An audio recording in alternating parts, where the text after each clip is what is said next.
We'll introduce a new remedy that really works, brainchild of a prominent Savannah. You're going to want to see this.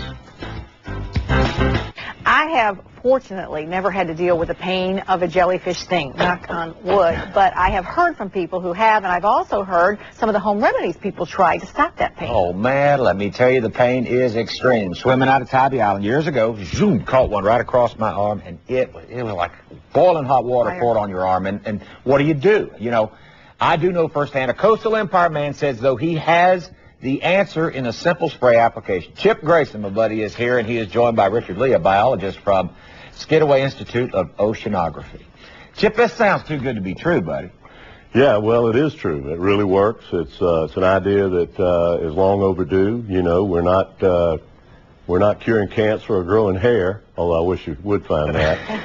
But no, this really works, and it works within just a few minutes. And we've come up with a formula. We've had it tested at the Oceanographic Institute out at Skidaway. Dick Lee and Peter Verity worked on it. And we've done extensively worked on the beaches and sprayed people with our formula. And they've filled out beach surveys, and all of them much in total relief and really completely gone within 5 minutes.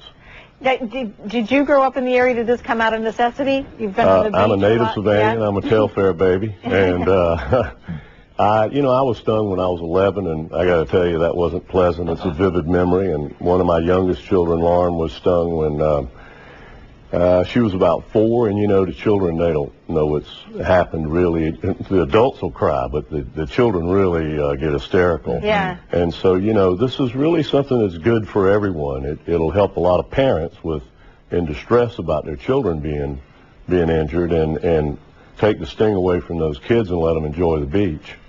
Why are there so many at this time of year, most years, if not every year? Well, the summer, I guess, currents and things like that. I'm not totally, they're always here, but they seem to be worse in the summer. Just more prevalent in early August, if my memory serves. They don't seek people out, though. I mean, it's accidental. You just run into them in the water just because there's so many of them, right? And pieces of them break off, you know, and you blunder into them. When you're swimming, little pieces will often attach to you. Really? Rather than blundering into the whole jellyfish. All right, I don't want to get too technical here, and I know that you get over my head in a hurry, but what is it that stings? How does a jellyfish administer this pain to my arm or wherever he happens to land? Well, they actually have stinging cells called nematocysts, and it's kind of like a coiled up dart, and it just goes right into your skin, and there's millions of these cells, and so that's why you have this sensation wherever it touches you. You have this stinging sensation that's all along. It's not just one little, like a stingray. There's thousands and thousands of these cells. Here, look at some pictures of them right now, and of course it's that tailing part there that really zaps you. That's where they are. So some of the home remedies have been to take a credit card and try to scratch those off, to use ammonia. I've heard that. I've heard rub sand in it. Meat tenderizer. Ammonia, vinegar, you know, baking soda. They don't work. They make the conditions actually worse. When you touch it, you make more of those nematocysts trigger and fire into the skin and release more toxins.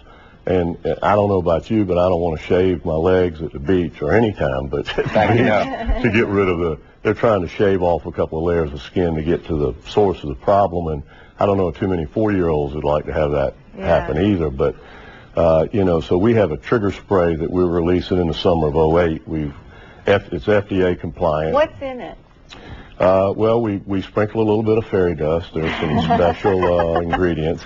Well, there's some things that we've put together that kind of generated that from my old days at BC and chemistry there, and from the University of Georgia biology labs that, you know, synapse fired in the back of my brain one day that thought that maybe this might work. And so I got in touch with the guys over at the Institute, and they mixed the formula up and tested it, and they tested it against ammonia and all of the others.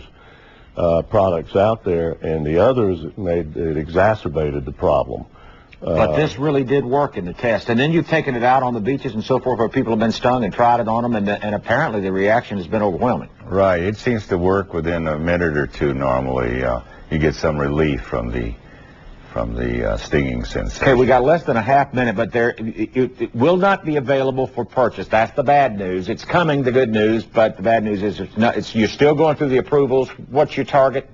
Well, yeah, the FDA requires a stability test on tap water, you know, and but they're doing their job, and you know, it'll be ready for 2008 for release. We're nearly finished with the stability test, the required stability test, and we have the distribution network set up, and we have a bunch of fine people working with us. And I got to tell you, the lifeguards are doing the best they can. Mm-hmm. They're not just there saving lives; they're trying to help other people. It's unfortunate that they don't have the proper formulas to really give them what they need. Say the name one more time before we go. Jellyfish Squish. Okay.